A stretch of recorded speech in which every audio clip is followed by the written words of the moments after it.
ಅದು ಮರಕ್ಕೆಲ್ಲ ಉಜ್ಜಿ ಉಜ್ಜಿ ಕಟ್ಟ ಸ್ವಲ್ಪ ಉಳ್ದಿರುತ್ತಲ್ಲ, ಆ ಇದನ್ನ ಈ ಭೀಮ ಕ್ವಾರಲ್ಲಿ ಎತ್ತಿ ಹರಿದು ಮರಕ್ ಸಿಕ್ಸೋಗಿರುತ್ತೆ. ಇವ್ರಿಗೆ ಇದು ಲೊಕೇಶನ್ ಬರೀ ಮರನೇ ಒಂದೇ ಜಾಗದಲ್ಲಿ ತೋರಿಸಿದಿಲ್ಲ ಅಂತ ಹುಡ್ಕೋ ಹೋದಾಗ ಗೊತ್ತಾಗುತ್ತೆ.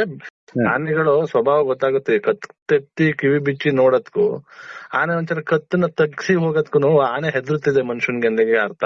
ಈ ಭೀಮುಂದ್ ಫಸ್ಟ್ ಎಂಟ್ರಿ ಕೊಟ್ಟಾಗ ಭೀಮುಂದೆ ಸುಮಾರು 1.25 ಮೀಟರ್ ಅಷ್ಟು ಉದ್ದ ಇತ್ತು ಕೋರೆ. ಬರ್ತಾ ಬರ್ತಾ ಬರ್ತಾ ಈಗ ಎಷ್ಟಾಗಿದೆ, ಒಂದು ಮಾರ ಆಗಿದೆ. ಈಗ ಆನೆ ನೀವು ನೋಡ್ತಾ ಇದ್ರಲ್ಲ ಸರ್, ಏನಿದು ಹೊಸ ಆನೆ, ಎಲ್ಲಿದ್ದು ಸರ್? ನಿನ್ನೆ ಅದು ಅರ್ಜುನ ಕೊಂದಿತ್ತಲ್ಲ, ಅದ್ರ ಜೊತೆ ಇದ್ದಿದ್ದ ಟೀಮ್ ಅಲ್ಲಿ ಅದು ಬೇರ್ಪಟ್ಟಿರೋದು ಅನ್ಸುತ್ತೆ. ನಾನು ಬಂದ್ ಅದ್ ಈ ಕಡೆ ಬಂದು ಒಂದು 15 ದಿನ 20 ದಿನ ಆಗೈತೆ. ಒಂಟಿಯಾಗಿ ಓಡಾಡ್ತಿದ್ದೆ, ಅದಕ್ಕೆ ದಾರಿ ಸರಿಯಾಗಿ ಗೊತ್ತಾಗ್ತಿಲ್ಲ. ಅದು ಎಲ್ಲಿ ದಾಟ್ಬೇಕು ಮತ್ತೆ ಎಲ್ಲಿ ಆನೆಗಳು ದಾಟ್ತಿದ್ದು, ಹಳೆ ಜಾಡು ಯಾವ್ದು ಗೊತ್ತಾಯ್ತಿಲ್ಲ. ಇದು ಎಲ್ ಬೇಕು ಅಲ್ಲೇ ಹೋಗ್ತಿದೆ. ಆಮೇಲೆ ಇದು ವಯಸ್ಸಲ್ಲಿ ಚಿಕ್ಕ ಆನೆ, ಮನುಷ್ಯನ್ ನೋಡಿದ್ರೆ ಸ್ವಲ್ಪ ಅಟ್ಯಾಕ್ ಮಾಡ್ತಿದೆ. ನೆನ್ನೆ ಆರ್ಐಟಿ ಹುಡುಗರೆಲ್ಲ ಬೆರೆಸಿ ಅವರು ಜಸ್ಟ್ ಮಿಸ್ ಇದು ರೋಬಸ್ಟ ಗಿಡ ಕೆಳಗಡೆ ಹೋಗ್ಲಿಲ್ಲ ಅಂತಂದ್ರೆ ಅವನನ್ನ ತುಳಿದಾಕಿರೋದು. ಗಂಡನೇ ಸ್ವಲ್ಪ ಚಿಕ್ಕ ಪ್ರಾಯ, ಒಂದ್ 15-16 ವರ್ಷ ಅನ್ಕೋತೀನಿ. ಹೊಸದ್ ಮತ್ತೆ ಎಷ್ಟೋರ್ ಭಾಗ ಹೋಗಿತ್ತು. ಅದು ಅರ್ಜುನನ್ ಕೊಂದಿತ್ತಲ್ಲ ಅವತ್ತಿದ್ವಲ್ಲ, ಇನ್ನು ಹೆಣ್ಣಾನೆ ಗ್ರೂಪ್ ಅದ್ರಲ್ಲಿ ಒಂದಿತ್ತು ಅನ್ಸುತ್ತೆ. ಅದೇ ತರ ಇದು ಆನೆಗೂ ಸಿಮಿಲರಿಟಿ ಇದೆ, ಒಂದೇ ತರ ಇದೆ. ಸ್ವಲ್ಪ ದೊಡ್ಡ ಹೈಟ್ ಆಗಿದೆ. ಆನೆ ಚೆನ್ನಾಗಿದೆ, ವಯಸ್ಸಲ್ಲಿ ಚಿಕ್ಕದು. ನೆಕ್ಸ್ಟ್ ಈ ಕಡೆ ಫ್ಯೂಚರ್ ಕರಡಿ ಆಗಕ್ ರೆಡಿ ಆಗ್ತಿದೆ. ಅಂದ್ರೆ ಹೊಸ ಆನೆ ಎಂಟ್ರಿ ಅಂತಿಲ್ಲ. ಎಂಟ್ರಿ ಹೊಸ ಆನೆ. ಒಂದ್ ವಾರ 15 ದಿನ ಆಗಿದೆ ನಮ್ ಭಾಗಕ್ಕೆ ಬಂದು. ಯಾರಿಗ್ ಕಾಣಿಸಿರ್ಲಿಲ್ಲ. ನೆನ್ನೆ ಟ್ರ್ಯಾಕ್ ಮಾಡಕ್ ಹೋದಾಗ ಆರ್ಐಟಿ ಹುಡುಗರನ್ನ ಬೆರೆಸಿ ಬರೀ ವಾಯ್ಸ್ ಕೇಳ್ಕೊಂಡು ಹೋಗ್ತಿದ್ದು ಒಟ್ಟಿಸ್ಕೊಂಡ್ ಬಂದಿದೆ. ಈಗ ನೀವು ನಿನ್ನೆ ಈಗ ಒಂದು ಫೋಟೋ ಇದೆ ನಮ್ ಮುಂದೆ.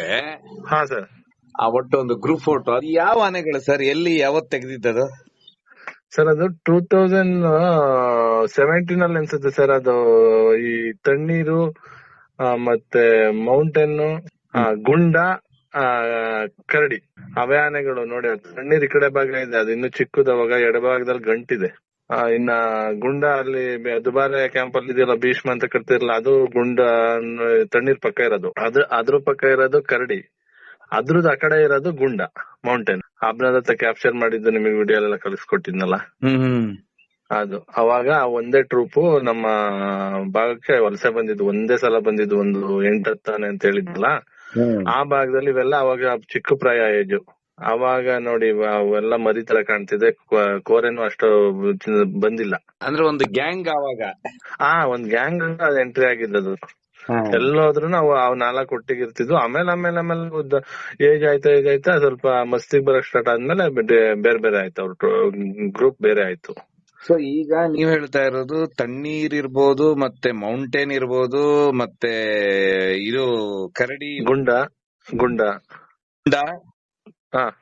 ಆಮೇಲೆ ಇದು ಯಾವ್ದು ಹೇಳಿ, ಅದು ಇದು ಸಾರಾ ಮಾರ್ಟಿನ್ ಇದ್ರಲ್ಲಿ ಇಲ್ಲ ಸರ್. ಸಾರಾ ಮಾರ್ಟಿನ್ ಅದು ಬೇರೆ ಟ್ರೂಪ್ ಅಲ್ಲಿ ಬಂದಿದ್ದು. ಇವೆಲ್ಲ ಒಂದೇ ಟ್ರೂಪ್ ಅಲ್ಲಿ ಬಂದಿದ್ದು, ಈ ಕರಡಿ, ಗುಂಡ, ಮೌಂಟೇನ್, ತಣ್ಣೀರು. ಬಟ್ ತಣ್ಣೀರು ಸತ್ತೇ ಹೋಗ್ಬಿಡ್ತಲ್ಲ. ಹೌದು ಸರ್, ಸತ್ತೋಯ್ತು. ಆನೆ ಇಲ್ಲಿದ್ದಾಗ ಚೆನ್ನಾಗಿತ್ತು ನೋಡಿ, ಆ ಚಿಕ್ಕ ಏಜ್ ಅಲ್ಲಿ ಹೆಂಗ್ ಕಾಣ್ತಿದೆ. ಅದು ಯಾರಿಗೂ ಇವತ್ತರೆಗೂ ತೊಂದರೆ ಮಾಡಿಲ್ಲ. ಅದ್ರ ಜೊತೆ ಹತ್ರದ್ದು ಫೋಟೋಸ್ ವಿಡಿಯೋಸ್ ನನ್ನ ಹತ್ರ ಇದೆ.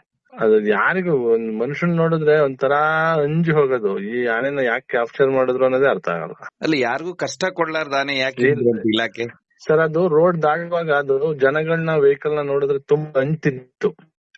ಆನೆಗಳು ಸ್ವಭಾವ ಗೊತ್ತಾಗುತ್ತೆ. ಕತ್ತೆತ್ತಿ ಕಿವಿ ಬಿಚ್ಚಿ ನೋಡೋದ್ಕು, ಆನೆ ಒಂದ್ಸಲ ಕತ್ತನ್ನ ತಗ್ಸಿ ಹೋಗೋದ್ಕು ಆನೆ ಹೆದರುತ್ತಿದೆ ಮನುಷ್ಯನ್ಗೆ ಅರ್ಥ. ಬೀಳ್ತಿದೆ ಅಂತ. ಈ ರೋಡಿಗೆ ಇಳಿದು ತಿರುಗಿ ನೋಡಿ ಕತ್ತೆತ್ತಿ ಬಾಲನ್ನ ನೆಟ್ಟಗ್ ಮಾಡಿ ನೋಡ್ತೇವೆ ಅಂದ್ರೆ ಅದು ಡೇಂಜರ್ ಆನೆ. ಅದು ಈ ಆನೆಯಲ್ಲಿ ಯಾವ ತರ ಸ್ವಭಾವನೇ ಇಲ್ಲ. ಬೇಕಾದ್ರೆ ಕರಡಿ, ಸೀಗೆಗುಡ್ಡ ನೋಡಿದ್ರೆ ಅವೆರಡು ಅದೇ ತರ ರೋಡಿಗೆ ಬಂತು ಆ ಕಡೆ ಈ ಕಡೆ ತಿರುಗಿ ನೋಡ್ತಿದ್ದು ಯಾರ ಇದಾರ ಅಂತ, ಅದ್ ಸ್ವಭಾವ. ಈ ತಣ್ಣೀರಲ್ಲಿ ಅದೇ ಯಾವ್ದೇ ರೀತಿ ಆತರ ಸ್ವಭಾವನೇ ಇರ್ಲಿಲ್ಲ. ಅದು ಸ್ವಲ್ಪ ಅಂಜಿಕೆ ಸ್ವಭಾವ. ಏನಾರ ರೋಡ್ ದಾಟುವಾಗ ಬೇಗ ಹೋಗಿ ದಾಟ್ಕೊಂಡ್ಬಿಟ್ಕ ನಾನ್ ಕಾಣಿಸ್ಕೊಂಡಂಗ ಆಗೋಣ ಅಂತ ಓಡ್ಬಿಡೋದು. ಎಲ್ಲಾ ಆನೆಗಳು ಫಸ್ಟ್ ಅದೇ ತರ ಇರ್ತವೆ ಸರ್. ಆಮೇಲೆ ಈ ಮನುಷ್ಯನ್ದು ಪಟಾಕಿ ಅದು ಇದು ಗುಂಡು ಇದಕ್ಕೆಲ್ಲ ಬೇರೆ ತರನೇ ಆಗ್ತಾ ಹೋಯ್ತಾರೆ. ಬೀಟಮ್ಮ ಟೀಮ್ ಇಂದು ಕತೆ ಏನಾದ್ರು ಏನು ಕತೆ ಇದು? ಅದ್ರಲ್ಲಿ ಓಲ್ಡ್ ಬೆಲ್ಟ್ ಅಂತಾರೆ. ಏನ್ ಓಲ್ಡ್ ಬೆಲ್ಟ್ ಹೇಳಿ ಇವ್ರೆ? ಸರ್ ಓಲ್ಡ್ ಬೆಲ್ಟ್ ಅಂದ್ರೆ ಸರ್ ಅದೇನಾಗುತ್ತೆ, ಫಸ್ಟ್ ಕ್ಯಾಪ್ಚರ್ ಮಾಡ್ಬಿಟ್ಟು ಅದಕ್ಕೆ ರೇಡಿಯೋ ಕಲರ್ ಫಿಟ್ ಮಾಡ್ತಾರೆ. 2014 ಅಲ್ಲೋ ಒಂದ್ ವರ್ಷ ಹಿಂದೆ ಮುಂದೆ. ಆ ಟೈಮ್ ಅಲ್ಲಿ ಇದು ಬೆಲ್ಟ್ ನ ಉಜ್ಜಿ ಕಟ್ ಮಾಡಿದ್ರೆ, ಈ ಭೀಮಾನೆ ತನ್ನ ಕ್ವಾರಲ್ಲಿ ಆ ಬೆಲ್ಟ್ ನ ಎತ್ತಿ ಕಳಚಿ ಒಂದ್ ಮರಕ್ಕೆ ಇಟ್ಟೋಗಿರುತ್ತೆ. ಅದು ಮರಕ್ಕೆಲ್ಲ ಉಜ್ಜಿ ಕಟ್ಟ ಸ್ವಲ್ಪ ಉಳಿದಿರುತ್ತಲ್ಲ, ಆ ಇದನ್ನ ಈ ಭೀಮ ಕ್ವಾರಲ್ಲಿ ಎತ್ತಿ ಹರಿದು ಮರಕ್ ಸಿಕ್ಸೋಗಿರುತ್ತೆ. ಇವ್ರಿಗೆ ಇದು ಲೊಕೇಶನ್ ಬರೀ ಮರನೇ ಒಂದೇ ಜಾಗದಲ್ಲಿ ತೋರಿಸಿದಿಲ್ಲ ಅಂತ ಹುಡ್ಕೋ ಹೋದಾಗ ಗೊತ್ತಾಗುತ್ತೆ ಮರದಲ್ಲೇ ಸಿಕ್ಕಿರುತ್ತೆ ಅಂತ. ಆತರ ಇದು ಅದಾದ್ಮೇಲೆ ಇನ್ನೊಂದ್ಸಲ ಕ್ಯಾಪ್ಚರ್ ಮಾಡಿ ಅದಕ್ಕೆ ರೇಡಿಯೋ ಕಲರ್ ಫಿಕ್ಸ್ ಮಾಡಿದಾಗ ಅದು ಓಲ್ಡ್ ಬೆಲ್ಟ್ ಅಂತ ಕರೀತಾರೆ. ಆ ಟೀಮು ಈ ಟೀಮ್ ಎಲ್ಲ ಒಟ್ಟಿಗೆ ಬಂದಿತ್ತು, ಅವನ್ನೇ ಕರ್ಕೊಂಡು ಮೇಂಟೈನ್ ಮಾಡ್ತಿತ್ತು ಬಿಟಮ್ಮ ಗ್ಯಾಂಗ್. ಇವೆಲ್ಲ ದೊಡ್ಡ ಪ್ರಾಯಕ್ ಬಂದ್ಮೇಲೆ, ಮಸ್ತಿ ಬಂದ್ಮೇಲೆ ಇವೆಲ್ಲ ಗ್ಯಾಂಗ್ ಇಂದ ಆಚೆ ಬಂದ್ವು ಅಷ್ಟೇ. ಓಹೋ, ಅಲ್ಲ ಇದು ಯಾರು ಹೇಳಿದ್ರು ನಿಮಗೆ ಭೀಮಾ ಉಜ್ಜಿ ತೆಗೆದಂತೇಳಿ? ಅದು ಅಪ್ಪಾಜಿನೇ ನೋಡಿದ್ರು. ಅದು ನಿಮಗೊಂದು ಫೋಟೋ ಕಳಿಸ್ತೀನಿ ನೋಡಿ, ಒಂದು ಫೋಟೋ ಇದೆ ನನ್ನ ಹತ್ರ. ರೇಡಿಯೋ ಕಲರ್ ಇದ್ದಿದ್ದ ಹೆಣ್ಣಾನೆಗೆ ಈ ಗಂಡಾನೆಗಳು ಮಸ್ತಿ ಬಂದಾಗ ಚುಚ್ಚಿ ಅದನ್ನ ಎತ್ತ ಮೇಲಕ್ಕೆ ಎತ್ತಿ ಅದೊಂಥರ ಅವು ಡಿಸ್ಟರ್ಬ್ ಮಾಡ್ತಿರುತ್ತೆ ಅಂತ ಅವು ಇವೇ ಒಂಥರ ಎತ್ತಕ್ ಹೋಗೋದು ಕ್ವಾರ ಇದ್ದಾಗ. ಅದ್ ಗೊತ್ತದು ಏನೋ ಇದಲ್ಲ, ಇದು ಆನೆ ಪಾರ್ಟ್ ಅಲ್ಲ, ಇದೇನೋ ಮಾಡಿರೋದಂತ ಹೇಳ್ಬಿಟ್ಟು ಅವೇ ತೆಗೆದ್ಬಿಡ್ತವೆ. ಅದನ್ನ ತೆಗ್ದು ಒಂದು ಕೊನೆಗ್ ಸಿಕ್ಸಿತ್ತಂತೆ. ಆಮೇಲೆ ಇದೇನ್ ಲೊಕೇಶನ್ ಒಂದಿದ್ದಲ್ಲ ಟ್ರೇಸ್ ಇದೆಲ್ಲೂ ಚಲನ ಹೊಲನ ಏನ ಇಲ್ವಲ್ಲ ಅಂತ ಹೇಳ್ಬಿಟ್ಟು ಹುಡುಕ ಹೋದಾಗ ಅದು ಮರದಲ್ಲಿ ಸಿಗಾಕೊಂಡಿರುತ್ತೆ. ಮರದಲ್ಲಿ ಹೋಗಿ ಇಟ್ಟಿರುತ್ತದು. ಕ್ವಾರಲ್ಲಿ ಎತ್ತಲ್ಲ, ಕ್ವಾರಲ್ಲಿ ಎತ್ತಾದ್ಮೇಲೆ ಯಾವ್ದೋ ಕೊನೆ ಸಿಗಾಕೊಂಡೈತೆ, ಅದೆಲ್ಲ ಬಿಟ್ಬಿಟ್ಟೈತೆ. ನೋಡಿ ಭೀಮ ಎಷ್ಟು ಕಿಲಾಡಿದಾರೆ ಅಂತ ಹೇಳಿ. ಆನೆಗಳು ಹಂಗೆ ಸರ್. ಈಗ ಅದೊಂದು ನನ್ನಲ್ಲಿ ಅದೊಂದು ಹಂಗ ಅಲ್ಲ ಅಂತ ಅಂದ್ಮೇಲೆ ಅದ್ ಯಾರೋ ಫಿಕ್ಸ್ ಆಗಿರೋದಂತ ಗೊತ್ತಾಗ್ಬಿಟ್ಟು ಅದನ್ನ ಬೀಳ್ಸಕ್ ಬಹಳ ಟ್ರೈ ಮಾಡ್ತವೆ. ರೇಡಿಯೋ ಕಲರ್ ಗೆ ಅಡ್ಜಸ್ಟ್ ಆಗಕ್ಕೆ ಹೆಚ್ಚು ಕಡೆ 1.5-2 ವರ್ಷ ಬೇಕು. ಅಲ್ಲಿವರ್ಗುನು ಮರ ಸಿಕ್ಕಿತ್ತೆಲ್ಲ ಉಜ್ಜದೆ. ಎಷ್ಟೋ ಆನೆಗಳು first radio colour bolt nut ಬರ್ತಿತ್ತಲ್ಲ, ಬೋಲ್ಟ್ ನಟ್ ಗಳನ್ನ 1 ತಿಂಗಳಿಗೆ ಬೀಳ್ಸ್ಕೊಂಡಿದಾವೆ. ಹಂಗಾಗಿ ಇದು ರೇಡಿಯೋ ಕಲರ್ ಅಷ್ಟೊಂದು ಇದಾಗಲ್ಲ, ಲೊಕೇಶನ್ ತಗೋಬಹುದು ಅಷ್ಟೇ. ಕೆಲವೊಂದ್ ಟೈಮ್ ಹಾಕಿದ ದಿನನೇ ಬಿದ್ದೋಗಿರೋದುಂಟು, ಮತ್ತೆ ಇದ್ ಮಾಡಿ ಇಂಜೆಕ್ಟ್ ಮಾಡಿ ಮತ್ತೆ ಫಿಕ್ಸ್ ಮಾಡಿದಾರೆ. ಈಗ ಅದೇ ತಣ್ಣೀರಿಗೆ ರೇಡಿಯೋ ಕಾಲರ್ ಹಾಕಿ ಇವ್ರು ಬೇರೆ ಕಡೆ ಬಿಡ್ತಾರೆ, ಅದೇ ತಪ್ಪು ಮಾಡಿದ್ರಿ ಇವ್ರು. ಹೌದು ಸರ್, ಹೌದು. ನೀವು ತಣ್ಣೀರ್ ಅಲ್ಲೇ ಬಿಟ್ಬಿಟ್ಟಿದ್ರೆ ಒಳ್ಳೇದಿತ್ತು. ಹೌದು ಸರ್, ಇಲ್ಲಿ ಏನು ಮಾಡ್ತಿಲ್ಲ ಸರ್, ಪಾಪದಾನೆ ಅದು. ಈಗ ಹೇಗಿದೆ ಇವರು ಹೊಸ ಆನೆಗಳು ಏನಾದ್ರು ಬರ್ತಾ ಇದಾವ ಸರ್? ಹೊಸ ಆನೆ ಅಂದ್ರೆ ಅದೇ ಬೇಲೂರ್ ಹತ್ರ ಅದೇ ಬಿಟವಾಗಿ ಹೆಂಗಿದೆ. ಇನ್ ಈ ಕಡೆ ನಮ್ ಕಡೆ ಇದೊಂದು ಹೊಸದಾಗಿ ಬಂದಿತ್ತು. ಅದು 1 ತಿಂಗಳೆಲ್ಲ ಓಡಾಡಿ ದಾರಿ ಏನು ಗೊತ್ತಿಲ್ದಲೆ ಆ ಆನೆಗಳು ಆಲ್ಮೋಸ್ಟ್ ನಾವ್ ನೋಡ್ದಂಗೆ ಆನೆಗಳು ಹಲಸಿನ ಹಣ್ಣು ತಿನ್ನಲ್ಲ, ಕಾಯಿನ ಇಷ್ಟ ಪಡ್ತವೆ. ಇದು ಹಣ್ಣೇ ತಿಂತಿದೆ. ಇದು ಮೊನ್ನೆಯಿಂದ ಅದ್ರ ಹೆಜ್ಜೆ ಮೇಲೆ ಹೋಗಿ ನೋಡಿದಾಗ ಬರೀ ಹಣ್ಣು, ಬಕ್ಕೆ ಮತ್ತೆ ಬಿಳುವ ಅಂತ ಬರುತ್ತೆ, ಅದು ಸ್ಮೂತ್ ಆಗುತ್ತಲ್ಲ ಹಣ್ಣು, ಅದು ಬಿಳುವ ಹಣ್ಣ ತಿನ್ನೋದೇ ಇಲ್ಲ ಆನೆ. ಇದು ತಿಂತಿದೆ ಸ್ವೀಟ್ ಆಗುತ್ತೆ ಅಂತ. ಇದಿನ್ನು ಅಲ್ಲಿಗೆ ಮರಿ, ಅಲ್ಲಿಗೆ ಅರ್ಥ ಮರಿ ಅಂತ, ಒಂದ್ ಚಿಕ್ಕ ಏಜ್ ಅಂತ. ಹೊಸ ಆನೆ, ಮರಿ ಆನೆ ಚಿಕ್ಕ ಪ್ರಾಯ. ಹಂಗಾಗಿ ಹಣ್ಣನ್ನು ಇಷ್ಟಪಡ್ತಿದ್ದೆ. ಒಂದ್ ಏಜಿಗೆ ಹೋದ್ಮೇಲೆ ಅವು ಹಣ್ಣನ್ನು ಇಷ್ಟಪಡಲ್ಲ, ಬರೀ ಕಾಯಿನ ತಿಂತವೆ ಆನೆಗಳು. ಹೌದಾ? ಹಣ್ಣು ತಿನ್ನಲ್ಲ ಆನೆಗಳು. ನಾವು ಗಜೇಂದ್ರ, ಭರತ, ಅಭಿಮನ್ಯು, ಅರ್ಜುನ್ಗೆಲ್ಲ ಕೊಡಿಬಲ್ಲ ಇಲ್ಲಿ, ಆಗ ಯಾವ ಹಣ್ಣ ಇಷ್ಟಪಟ್ಟು ತಿಂತಿರ್ಲಿಲ್ಲ. ಏನಂತೀರ ರೀಸನ್? ಅದು ಗೊತ್ತಿಲ್ಲ. ಹೊಟ್ಟೆಲ್ ಹುಳು ಆಗುತ್ತಲ್ಲ ಸರ್, ಹೊಟ್ಟೆಲ್ ಹುಳು ಆದಾಗ ಸಿಕ್ಕಾಪಟ್ಟೆ ಹಿಂಸೆ ಆಗುತ್ತೆ. ಆನೆಗೂ ಹೊಟ್ಟೆಲ್ ಹುಳು ಆಗುತ್ತೆ. ಸ್ವೀಟ್ ಅಂಶ ತಿಂದ್ರೆ ಹುಳು ಆಗುತ್ತೆ. ಈಗ ಕಾಯಿ ತಿನ್ನತ್ತೆ. ಕಾಯಿ ತಿನ್ನತ್ತೆ, ಕಾಯಿ ಇಷ್ಟಪಟ್ಟು ತಿನ್ನತ್ತೆ. ಆಮೇಲೆ ಯಾವ್ದು ಈಗ ಆನೆ ಏನು ಡೆತ್ ಈ ರೀತಿ, ಯಾಕಂದ್ರೆ ಕೊಡಗಲ್ಲಿ ಈಗ ಲಾಸ್ಟ್ ಮಂತ್ ಆನೆಗಳು ಡೆತ್ ಅದು. ಹೌದು ಸರ್, ಹೌದು. ಇಲ್ಲಿ ಏನು ಸುದ್ದಿ ಇಲ್ಲ ಅಂತೀರ? ಇಲ್ಲ ಸರ್, ಏನ್ ತೊಂದರೆ ಆಗಿಲ್ಲ, ದೇವರ ದಯೆಯಿಂದ ಏನಾಗಿಲ್ಲ. ಅದೇ ಸರ್, ಆನೆಗಳು ಈಗ ಮಳೆಗಾಲದಲ್ಲಿ ಜನ ಓಡಾಡೋದು ಕಡಿಮೆ ಇರುತ್ತೆ, ಮತ್ತೆ ತೋಟದಲ್ಲಿ ಆನೆಗಳು ಜಾಸ್ತಿ ಮೂವ್ಮೆಂಟ್ ಆಗಲ್ಲ. ಯಾವಾಗ ಅಂದ್ರೆ ಈ ಡಿಸೆಂಬರ್, ಅಕ್ಟೋಬರ್ ಇಂದ ಸ್ಟಾರ್ಟ್ ಆದ್ರೆ, ನವೆಂಬರ್, ಡಿಸೆಂಬರ್, ಜನವರಿ, ಫೆಬ್ರವರಿ ಸ್ವಲ್ಪ ಆನೆ ಮಸ್ತಿ ಬರೋ ಟೈಮ್ ಅಲ್ಲ, ಅವಾಗ ಡೇ ಟೈಮ್ ಓಡಾಡ್ತವೆ, ಅವಾಗ ಸ್ವಲ್ಪ ಪ್ರಾಣ ಹಾನಿ ಆಗುತ್ತೆ ಅಂತ ಹೇಳಿದ್ರೆ ನೀವು ಇದ್ರ ಟೈಮ್ ಅಂತೀರಾ, ಅಂದ್ರೆ ಅದಕ್ಕೆ ನೀರ್ ಸಿಗುದಿಲ್ಲ ಆ ಟೈಮ್ ಅಲ್ಲಿ. ನೀರ್ ಸಿಗೋದಿಲ್ಲ, ಮತ್ತೆ ಅವನು ಈ ಭತ್ತ ಹೊಡೆಯಾಗಿ ತಿಂದು ಒಳ್ಳೆ ಕೊಬ್ಬಿರ್ತಾವಲ್ಲ, ಅವಾಗ ಮಸ್ತಿ ಬರುತ್ತೆ. ಮಸ್ತಿ ಬಂದಾಗ ಈ ನಮಿಗೂನು ಅವಾಗ ಕಾಫಿ ಭತ್ತದ ಸೀಸನ್, ಜನ ಓಡಾಡ್ತಾರೆ, ಗದ್ದೆ ತೋಟದಲ್ಲಿ ಇರ್ತಾರೆ. ಇವಾಗ ಅಂದ್ರೆ ತೋಟದಲ್ಲಿ ಏನ್ ಅಂತ ಕೆಲ್ಸ ಇರಲ್ಲ, ಆನೆ ಎಲ್ಲೋ ಬರುತ್ತೆ ಹೋಗುತ್ತೆ, ಅಷ್ಟ್ ಮಾತ್ರ ಗೊತ್ತಾಯ್ತಿರುತ್ತೆ. ಮತ್ ಜನನು ಮಳೆ ಅಂತ ಯಾರು ಆಚೆಗೆ ಓಡಾಡಲ್ಲ, ಕಡಿಮೆ. ಸೊ ಈಗ ಯಾವ ಸಮಸ್ಯೆನೂ ಇರುದಿಲ್ಲ ಅಂತೀರಾ? ಈಗೇನ್ ಅಷ್ಟೊಂದು ಸಮಸ್ಯೆ ಬರಲ್ಲ ಸರ್, ಮಳೆಯಲ್ಲಿ ಕಡಿಮೆ ಸಮಸ್ಯೆ. ಆನೆನು ಸ್ವಲ್ಪ ಎಷ್ಟ್ ಬೇಕಷ್ಟೇ ಅದು ಹತ್ತದ ಜಾಗದಲ್ಲಿ ಮಾತ್ರ ಮೇವ್ ತಿಂದು ಸೇಫ್ ಆಗಿರಕ್ ನೋಡುತ್ತೆ. ಊರೊಳಗಡೆ ನುಗ್ಗಕ್ ಹೋಗಲ್ಲ ಮಳೆ ಟೈಮ್ ಅಲ್ಲಿ. ಈಗ ಮೇವ್ ಕಡಿಮೆ. ಈಗ ಹಲಸಿನ ಹಣ್ಣು ಸಿಗುತ್ತೆ ತೋಟಗಳಲ್ಲಿ, ಹಲಸಿನ ಕಾಯಿ ಸಿಗುತ್ತೆ, ಅಲ್ಲೇ ತಿಂದ್ಬಿಡ್ತವೆ. ಮೊದಲಿನ ತರ ಭತ್ತ ಮತ್ತೆ ಇದಕ್ಕೆ ಗದ್ದೆಗೆ ಇಳಿಯಲ್ವಲ್ಲ, ಈಗ ಯಾರು ಗದ್ದೆ ಮಾಡಿರಲ್ಲ, ಕಡಿಮೆ ಹೊಡೆಗೂ ಬಂದಿರಲ್ಲ. ಸರ್ ಕ್ಯಾಪ್ಟನ್ ಸುದ್ದಿನೇ ಇಲ್ಲ ಕರಡಿ ಹಿಡಿದಾದ್ಮೇಲೆ. ಯಾರ್ದು ಇಲ್ಲ. ಯಾರ್ದು ಇಲ್ಲ. ಸಿಗೆ ಗುಡ್ಡ ಅಂತೂ ಒಳಗೆ ಹೋಗ್ಬಿಟ್ಟಿದೆ. ಅದು ಹೋಯ್ತು. ಹ್ಮ್. ಇನ್ನು ಅದೇ ಅಡ್ಕ ಬಡ್ಕ ಅಂತ ಒಂದಿದೆಯಲ್ಲ, ಏನ್ ಹಿಡ್ಕೊಬಾರ್ದು. ಕೋರೆ ಸ್ವಲ್ಪ ಏರುಪೇರ್ ಇದೆ, ಅದನ್ನ ಅಡ್ಕ ಬಡ್ಕ ಅಂತ ಕಟ್ಟಿದ್ದಾರೆ. ಆನೆ ಚೆನ್ನಾಗಿದೆ, ಅದು ಕರಡಿ ತರನೇ ಇದೆ.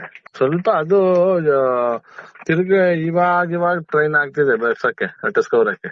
ಅದನ್ನ ವಿಡಿಯೋ ಅದೊಂದು ಇದೆ ನನ್ನ ಹತ್ರ, ಹುಡುಕ್ಬಿಟ್ಟು ನಿಮಗೆ ಒಂದು ಫೋನಲ್ಲಿ, ಹಳೆ ಫೋನಲ್ಲಿ ಇದೆ, ಕಳಿಸ್ಕೊಡ್ತೀನಿ ತಡೀರಿ. ಆಮೇಲೆ ಇವಂದು ಸುದ್ದಿ ಭೀಮಂದು. ಸರ್ ಭೀಮಾ ಮೊನ್ನೆ ಹೊಸ್ಕೋ ಅಪ್ಪನ ಇದ್ ಮಾಡಿದ್ದಲ್ಲ, ಆ ಜಾಗಕ್ಕೆ ಬಂದು ವಾಪಸ್ ಹೋಗಿದೆ ಈಗ. ಮೊನ್ನೆ ಹರಿಹಳ್ಳಿ ಹತ್ರ ಇತ್ತು. ಈ ಭೀಮುಂದ್ ಫಸ್ಟ್ ಎಂಟ್ರಿ ಕೊಟ್ಟಾಗ ಭೀಮುಂದೆ ಸುಮಾರು 1.25 ಮೀಟರ್ ಅಷ್ಟು ಉದ್ದ ಇತ್ತು ಕೋರೆ. ಬರ್ತಾ ಈಗ ಎಷ್ಟಾಗಿದೆ, ಒಂದು ಮಾರ ಆಗಿದೆ. ನೀವು ಅದೇ ಸ್ಟಾರ್ಟಿಂಗ್ ಅಲ್ಲಿ ಹೇಳ್ತಾ ಇದ್ರಲ್ಲ, ಇಲ್ಲಿ ಅಭಿಮನ್ಯು ಲಾರಿ ಹತ್ರ ಬಂದು ಏನ್ ಮಾಡುತ್ತದು? ಅಭಿಮನ್ಯು ಫಸ್ಟು ಅಭಿಮನ್ಯುನ ಲಾರಿ ಹತ್ಸಕ್ಕೆ ಅಭಿಮನ್ಯುನ್ ಬಿಡಲ್ಲ. ಫಸ್ಟು ಗಜೇಂದ್ರನ್ ಟ್ರೈ ಮಾಡಿಸ್ತಾರೆ, ಗಜೇಂದ್ರ ಹತ್ಸಕ್ಕಾಗಲ್ಲ. ಮತ್ತು ಭರತನ್ ಟ್ರೈ ಮಾಡ್ತಾರೆ, ಭರತನ್ ಬಿಟ್ಟು ಭರತನೂ ಹತ್ಸಕ್ಕಾಗಲ್ಲ. ಎಲ್ಲ ಒಂದೊಂದು ಗಂಟೆ ಟ್ರೈ ಮಾಡಿ ಲಾಸ್ಟಿಗೆ ಅರ್ಜುನನ್ ಬಿಡ್ತಾರೆ. ಅರ್ಜುನನ್ ಬಿಟ್ಟಾಗ ಅರ್ಜುನ ಕೋರೆ ಸ್ವಲ್ಪ ಡೀಪ್ ತುಂಬ ಇದಾಗಿತ್ತಲ್ಲ, ಮುಖ ಎಲ್ಲ ಸ್ವಲ್ಪ ಗಾಯ ಆಗುತ್ತೆ. ಆಮೇಲೆ ಲಾಸ್ಟಿಗೆ ಯಾವ ಕೈಲ ಆಗಲಿಲ್ಲ ಅಂತ ಹೇಳ್ಬಿಟ್ಟು ಅಭಿಮನ್ಯುನು ಬಿಡ್ತಾರೆ. ಅಭಿಮನ್ಯು ಫೈಟ್ ಆಡುತ್ತೆ, ಬಟ್ ಅಭಿಮನ್ಯು ಕೈಲಾಗಲ್ಲ. ಲಾಸ್ಟಿಗೆ ಭರತ ಸ್ವಲ್ಪ ಫೋರ್ಸ್ ಮಾಡ್ತಾ ಇದ್ದಾಗ ಭರತ ತಳ್ಳುತ್ತೆ ಲಾರಿ ಹೊಡಿಕೆ. ಗಜೇಂದ್ರನ ಮಾವುತನ್ ಹೊಡೆದು ಯಾವ್ದೋ ಆನೆ ಹೊಡಿತಾರೆ, ಏನ್ ಹೇಳಿ ಸರ್ ಅದು ಪೂರ್ತಿ? ಗಜೇಂದ್ರ ಆನೆ ತುಂಬಾ ಸಾಧು ಆನೆ ಸರ್, ತುಂಬಾ ಸಾಧು ಆನೆ. ಅಲ್ಲಿ ಮಾವುತ್ರಿಲ್ಲ ಅಂದ್ರೂ ಅದನ್ನ ಬೇಡಿ ಬಿಚ್ಚಿ ತಂದು ನೀರು ಕುಡಿಸ್ಬಿಟ್ಟು ಮತ್ತೆ ತಗೋಗಿ ಕಟಾಕ್ತಿದ್ದು, ನಾನೇನು ಕಟಾಕ್ತಿದ್ದೆ, ಅದಕ್ಕೆ ಕುಸ್ರಿ ಕೊಡ್ತಿದ್ದೆ. ಮತ್ತು ಮೇವು ಇದೇ ಜಾಗದಲ್ಲಿ ಇದ್ದಾಗ, ಇಲ್ಲಿ 6 ತಿಂಗಳು ಕ್ಯಾಂಪ್ ಯಾವಾಗಿತ್ತು ಅವಾಗೆಲ್ಲ ಗಜೇಂದ್ರಗೆ ಸ್ವಲ್ಪ ಮೇವೆಲ್ಲ ನಾವೇ ಕೊಡ್ತಿದ್ದು. ಗಜೇಂದ್ರಗೆ ಮೇವು ತಿನ್ಸಕ್ಕಾಗಿನೇ ನಾನು ಕ್ಯಾಂಪಿಗೆ ಬರ್ತಿದ್ದೆ. ಆಮೇಲೆ ಅದು ಸಾಧು ಪ್ರಾಣಿ, ತುಂಬ ಸಾಧು. ಗಜೇಂದ್ರ, ಶ್ರೀರಾಮ ಅಂದ್ರೆ ಸಾಧು, ಒಂದೇ ಕ್ಯಾಂಪಿನ ಆನೆಗಳು. ಲಾಸ್ಟಿಗೆ ಮಾವುತರು ಸ್ವಲ್ಪ ಯಾವಾಗ ಅದು ಸರಿಯಾದ ಊಟ ಕೊಡಲ್ಲ ಏನಿಲ್ಲ ಅಂದಾಗ, ಕೆಲಸ ಮಾಡಿಸ್ಕೊಂತ ಹೋಗಕ್ಕೆ ಹೋದಾಗ ಅದು ಸ್ವಲ್ಪ ಸೋಲುತ್ತೆ ಮತ್ತು ಅಗ್ರೆಸಿವ್ ಆಗುತ್ತೆ. ಆ ಟೈಮಲ್ಲಿ ಏನೋ ಆಗಿದೆ, ಅಲ್ಲಿ ಮಾವುತನ ಸಾಯಿಸ್ಬಿಟ್ಟು ಗಣಪತಿಯವ್ರನ್ನ ಕಾಡೊಳಗಡೆ ಇದ್ದಿದ್ದ ಬೇಡಿ ಹಾಕಿಬಿಟ್ಟಿದ್ದ ಶ್ರೀರಾಮನ ಅಟ್ಟಿಸ್ಕೊಂಡು ಹೋಗಿ ಕೊಂದೇ ಬಿಡುತ್ತೆ. ಅದು ನಾಗರಾಜ್ ಸರ್ ಅಲ್ಲಿ ಲೈವಲ್ಲಿ ಹೋಗಿ ನೋಡಿದ್ದಾರೆ, ಅವ್ರಿಗೆ ಗೊತ್ತು. ಅವ್ರು ಹೇಳೋ ಪ್ರಕಾರ ಕಳ್ಳ ಬೋಟೆ ಎಲ್ಲ ಆಚೆಗೆ ಬಂದಿತ್ತಂತೆ. ಆಮೇಲೆ ಕಳ್ಳ ಬೋಟೆ ಆಚೆಗೆ ಬಂದು ಹೊಡೆದಾಕಿ ಕಾಡೊಳಗಡೆನೆ ಇದ್ದು 1.5 ತಿಂಗಳು ಸಿಕ್ಕೇ ಇಲ್ಲ, ಬಂದೇ ಇಲ್ಲ. ಆಮೇಲೆ ಅಭಿಮನ್ಯನ ಕರ್ಕೊಂಡು ಹೋಗಿ ಕಾಡೊಳಗಡೆಯಿಂದ ಕರ್ಕೊಂಡ್ಬಂದಿರೋದು. ಹಾಂ, ಅದಕ್ಕೊಂದು ಸ್ವಲ್ಪ ಡಿಸ್ಟರ್ಬ್ ಆಗುತ್ತಲ್ಲ, ಅವು ಒಂಥರ ಹೋಗ್ಬಿಡ್ತವೆ. ಇದರಲ್ಲಿದೆ ಈಗ. ಇಲ್ಲ ಸರ್, ಆ ಥರ ಏನಿಲ್ಲ. ಯಾವ್ರೀಗ ಅವು ಮಾವುತರು ಮಾತನ್ನ ನಾವು ಕೇಳ್ತೇವೆ, ಪಾಲಿಸ್ತವೆ. ಹಂಗಿದ್ದಾಗ ಕೊಲ್ಲ ಸಹಜ ಅಲ್ವಾ. ಜೊತೆ ಹೋಗಿ ಡಾಟ್ ಮಾಡಕ್ಕೆ ನೋಡ್ತಾರೆ. ಆಮೇಲೆ ಕರೆದಾಗ ಏನೋ ಬರುತ್ತೆ, ಬಂದಾಗ ತಂದು ಮತ್ತೆ ಸ್ವಲ್ಪ ದಿನ ಬೇಡಿ ಹಾಕಿ ಯಾರ ಹತ್ರ ಹೋಗ್ದಂಗೆ ಮಸ್ತಿಲಿರುತ್ತಲ್ಲ, ಮಸ್ತಿ ಎಲ್ಲ ಕಡಿಮೆ ಆದಮೇಲೆ ಅದು ಮತ್ತೆ ಕೇಗುಡಿಲಿದೆ ಈಗ. ಒಳ್ಳೆ ಆನೆ ಸರ್ ಅದು, ಅದರಷ್ಟು ಕೆಲಸ. ಅದನ್ನು ಟ್ರೈನ್ ಮಾಡಿದ್ದು ಗಿಣಿಯ. ನೋಡಿದ್ದೆ, ಭರತಾನಾಗಿದ್ರು ಅವ್ರು ಮಾವುತಾಗಿ. ಭರತಾನೆಗೆ ಭರತಾನೆ ಮಾವುತ ಗಿಣಿಯ. ಮೊದಲು ಗಜೇಂದ್ರನ ಟ್ರೈನ್ ಮಾಡಿದ್ದು ಗಿಣಿಯ. ಗಣಪತಿ ಯಾವಾಗ ಬಂದರು ಆವಾಗ ಗಣಪತಿ ಬಿಟ್ಕೊಟ್ಟು ಗಜೇಂದ್ರ ಆನೆನ ಇವರು ಭರತನ್ ತಗೊಂಡ್ರು. ಯಾವಾಗಲೂ ಸ್ವಲ್ಪ ನೀಟ್ನೆಸ್ಸು, ಯಾವಾಗಲೂ ಕೇಸರಿ ಪಂಚೆ ಹೊಡೋರು. ಭರತ, ಬಲರಾಮ, ಗಜೇಂದ್ರ ಎಲ್ಲ ಒಂದೇ ಕ್ಯಾಪ್ಚರು, ಒಂದೇ ಟೈಮು. ಕಟ್ಟೇಪುರದಿಂದ ಚಟೇಪುರ ಸರಿ ಹೇಳಿಲ್ವಾ, ಒಂದು ಗಂಡಾನೆಗಳು ಬಂತು ಟ್ರೂಪು ಅಂತ, ಅವೆಲ್ಲ ಅದೇ ಟ್ರೂಪು. ಭರತ, ಬಲರಾಮ, ಗಜೇಂದ್ರ, ವಿಕ್ರಮ ಅವೆಲ್ಲ ಒಂದೇ ಟ್ರೂಪು. ಸರ್ ಭರತನೂ ವಯಸ್ಸಾಗಿತ್ತು ಸರ್. 5-6 2005-6 ಇಲ್ಲಿ ಕ್ಯಾಪ್ಚರ್ ಆದಾಗ, ಉಮ್ಳಿ ಬೆಟ್ಟದಲ್ಲಿ ಕ್ಯಾಪ್ಚರ್ ಆಗಿದಾಗ, ಮತ್ತು 2015-16 ವರ್ಗು ಅದು ಬಂತು. ಆಮೇಲೆ ವಯಸ್ಸಾಯಿತು, ಸತ್ತೋಯ್ತು. ದೈತ್ಯವಾಗಿತ್ತು ಸರ್, ಅರ್ಜುನ್ ಹಂಗೆ ಇತ್ತು. ಟೀಮ್ ಚೆನ್ನಾಗಿತ್ತು, ಸಣ್ಣಪ್ಪ ಅವರಿದ್ರು. ಭರತ ಸರ್ ಏಜಲ್ಲಿ ಸ್ವಲ್ಪ ಎಲ್ಲ ಆನೆಕ್ಕಿಂತ ಸ್ವಲ್ಪ ದೊಡ್ಡದಾಗಿಬಿಟ್ರೆ, ಭರತ ಕೋರೆ ಸೇಮು ಅರ್ಜುನನ್ ಥರನೇ ಇತ್ತು. ಫೋಟೋ ತೋರಿಸ್ತೀನಿ ನಿಮಗೆ. ಭರತನು ಒಳ್ಳೆಯನೇ ಸರ್. ಇವತ್ತು ಭರತನ ಯಾರು ಬಲರಾಮ ಭರತನ ಹೆಸರು ತಾಳೋದಿಲ್ಲ. ಗಜೇಂದ್ರ ಅವ್ರ ಕ್ಯಾಪ್ಚರಿಗೆ ತುಂಬ ಒಳ್ಳೆ ಆನೆ, ಮತ್ತು ಕ್ಯಾಪ್ಚರಲ್ಲಿ ಜಾಸ್ತಿ ಬಳಸಿರೋ ಆನೆಗಳು. ಬಲರಾಮ ಇತ್ತು, ಬರ್ತಿದ್ರು. ಯಾವಾಗ ರಿಟೈರ್ಡ್ ಆಯಿತು ಅಂಬಾರಿಯವರದು, ಅವಾಗೆಲ್ಲ ಕಂಟಿನ್ಯೂಸ್ ಬಂತು. ಸಾಧು ಆನೆ ಸರ್, ಸಾಧು ಆನೆ. ಅಪ್ಪ ಒಬ್ಬರೇ ಹೋಗಿ ಮಾತಾಡ್ಸೋರು, ಯಾರು ಮಾವುತಿಲ್ಲ ಅಂದ್ರೂ ಮಾತಾಡಿಸ್ತಿದ್ರು.